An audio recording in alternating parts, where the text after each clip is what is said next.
Hello everyone, and welcome back to Davos video.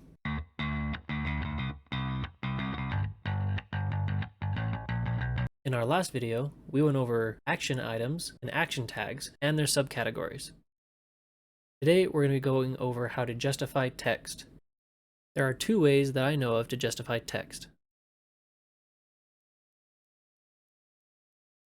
Option 1, give a less than sign, p space align equals quotes justify, close off the function with a greater than sign. The text that you want to be affected goes in the center, and then you finish off with the less than sign / align, close it off. Alternatively, you can also use this div align justify function. To demonstrate the text justification, I will paste some sample text. This is not justified, whereas this next section, the first paragraph, is justified.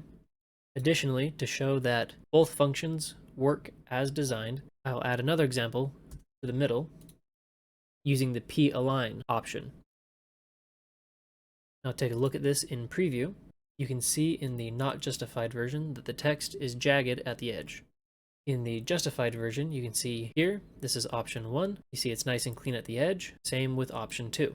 The interesting thing when using the justify function is that there is automatically a space added between the two paragraphs, despite there not being a space. Additionally, if you look here, we have our works, then we have our p-align justify function, and in preview, you can see that it's also added a space. There doesn't appear to be a way to justify text in WikidPad using these functions without generating spaces between sections of text. And just as a reminder before we finish, these backward slashes here are only to indicate to WikidPad to not attempt to initiate these functions. That way, when you look at it in preview, we have a clean set of example text. That's it for this video. Thank you for watching. Please like and subscribe. Let us know if you have any questions in the comments below, and we'll see you in the next video. Have a great day. Godspeed.